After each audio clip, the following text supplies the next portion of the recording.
तो क्या मंत्रिमंडल में होगा एक और फेरबदल? ये बड़ी खबर आप तक पहुंचा है। बाड़ेबंदी और मंत्रियों से हो रही इस तरह की चर्चाएं, ये बड़ी खबर लगातार आपकी टीवी स्क्रीन पर बनी हुई है। राज्यसभा चुनाव के बाद हो सकता है फेरबदल, और जिस तरीके से यहाँ पर सियासी घमासान जो है वो साफ तौर पर देखने को मिल रही है। इस बार कई मंत्री हो सकते हैं ड्रॉप, ये बड़ी खबर। माकन और डोटासरा फेरबदल विस्तार के दे चुके हैं संकेत, ये बड़ी खबर इस वक्त की। और आपको बता दें कि जिस तरीके से मंत्रिमंडल को लेकर जो है अब चर्चाएं हो रही है और बड़ा विस्तार जो है वो देखने को मिल सकता है। बाड़ेबंदी और मंत्रियों में हो रही है इस तरह की चर्चा, ये बड़ी खबर। राज्यसभा चुनाव के बाद हो सकता है फेरबदल विस्तार। तो ऐसे में साफ तौर पर कई मंत्री ड्रॉप हो सकते हैं। माखन और डोटासरा फेरबदल विस्तार के दे चुके हैं संकेत। तो यहाँ पर सियासी हलचल जो है साफ तौर पर देखने को मिल रही है।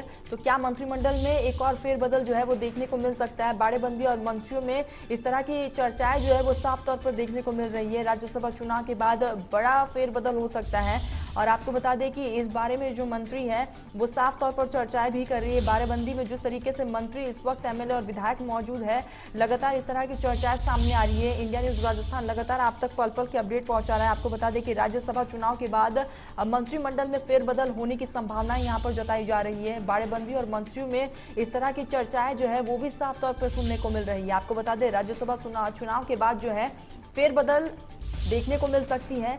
इस बार कई मंत्री हो सकते हैं ड्रॉप, ये बड़ी खबर आप तक पहुंचा रहे हैं। और ऐसे में माकन और डोटासरा फेरबदल विस्तार के कई बार संकेत भी दे चुके हैं और यही कारण है कि राज्यसभा चुनाव के बाद जो है बड़ा फेरबदल देखने को मिल सकता है। सहयोगी दिनेश जुड़ चुके हैं। दिनेश, मंत्रिमंडल में क्या फेरबदल देखने को मिल सकता है, क्या जानकारी आपके पास फिलहाल? जी देखिए, राजस्थान की सियासत से जुड़ी ये एक बड़ी खबर आ रही है और सूत्रों के हवाले से बड़ी खबर आ रही है कि क्या राज्यसभा चुनाव संपन्न होने के बाद मंत्रिमंडल में एक और फेरबदल विस्तार होने जा रहा है, क्योंकि लगातार सियासी गलियारों, कांग्रेस नेताओं, विधायकों, बाड़ेबंदी और मंत्रियों की जुबान पर इस तरह की चर्चाएं शुरू हो चुकी है, अटकलें लगाई जा रही है, लेकिन अभी पुष्टि यहाँ पर कोई नहीं कर पा रहे। हालांकि इससे पहले पीसीसी चीफ गोविंद सिंह डोटासरा, श्री गंगानगर और प्रदेश प्रभारी अजय माकन इस तरह का संकेत दे चुके थे कि राज्यसभा चुनाव होने के बाद मंत्रिमंडल में फेरबदल और विस्तार होगा। लेकिन कब होगा, किस तरह होगा, अभी इसके बारे में तस्वीर यहाँ पर साफ नहीं हो रही। लेकिन जाहिर सी बात है, राज्यसभा चुनाव के चलते, डैमेज कंट्रोल की कवायद के चलते इस तरह की बातें शुरू हो चुकी है। तो दिनेश, और खबरें ये भी है कि इस बार कई मंत्रियों को ड्रॉप भी किया जा सकता है।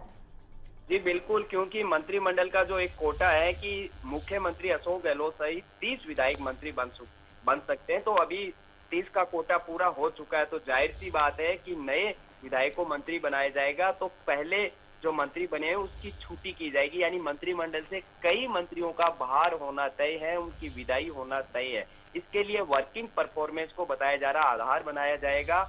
और इसके अलावा जातिगत और सियासी समीकरण है, जिन जिन जिलों में या संभागों में कांग्रेस कमजोर है वहां से विधायकों को लिया जा सकता है। जैसे श्री गंगानगर और हनुमानगढ़ से अभी कोई विधायक मंत्री नहीं है, तो ऐसे में जट सिख जाति को किस तरह प्रतिनिधित्व दिया जाए, इस तरह नए मंत्रिमंडल का फेरबदल स्वरूप हो सकता है। लेकिन वो कब होगा, दिवाली तक होगा या जस्ट चुनाव के बाद होगा, अभी इसके बारे में यहाँ पर कोई नहीं कर रहा। लेकिन राज्यसभा चुनाव के रण के बीच ये एक बड़ी खबर निकलकर सामने यहाँ पर आ रही है, क्यों जाहिर सी बात है कई विधायक नाराज है, तो ऐसे में उनको जो लुभाने के लिए, प्रभावित करने के लिए इस तरह का बिल्कुल आश्वासन हाई लेवल यानी उच्च स्तर पर दिया जा सकता है। लेकिन ये बहुत बड़ी खबर निकल कर आ रही है दिनेश, और ऐसे में जिस तरीके से कुछ विधायक जो है काफी लंबे वक्त से नाराज भी चल रहे पार्टी से, तो क्या इस बार मंत्रिमंडल के फेरबदल में उन्हें जगह मिल सकती है, क्या उन्हें खुश किया जा सकता है?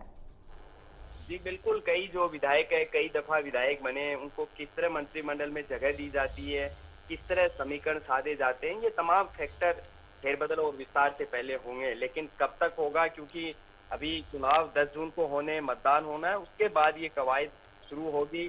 शीर्ष नेतृत्व यानी आला कमान से पहले मंजूरी ली जाएगी, क्योंकि जब पिछले दिनों मंत्रिमंडल का फेरबदल विस्तार हुआ था तो किसी मंत्री को नहीं हटाया गया था। हालांकि कुछ मंत्रियों के विभाग बदले गए थे, लेकिन तब ये सवाल किए गए थे कि आखिरकार किसी मंत्री को क्यों नहीं हटाया गया, क्योंकि आला कमान चाहता था कि वर्किंग परफॉर्मेंस के आधार पर कुछ मंत्रियों को रवाना किया जाए। तो बाद में बीच का रास्ता ये निकाला गया कि जब दोबारा मंत्रिमंडल का फेरबदल और विस्तार होगा राज्यसभा चुनाव बाद, तब मंत्रियों को हटा दिया जाएगा। तो कई मंत्रियों की टेंशन इस खबर से बढ़ चुकी है।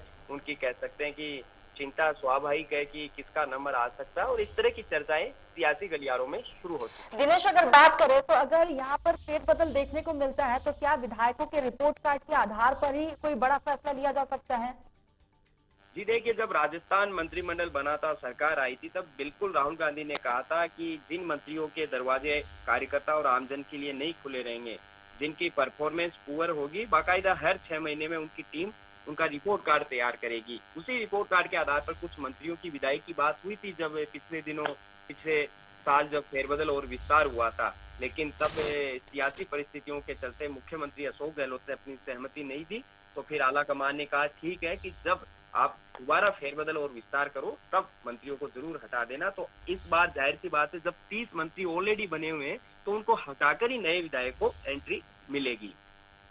बिल्कुल दिनेश, लगातार आप भी नजर बनाए रखिएगा। दिनेश, पल पल की अपडेट भी आपसे लेते रहेंगे। फिलहाल तमाम जानकारी के लिए आपका बहुत बहुत शुक्रिया। तो राज्यसभा चुनाव के बीच ये बड़ी खबर लगातार आप तक पहुंचा रहे हैं।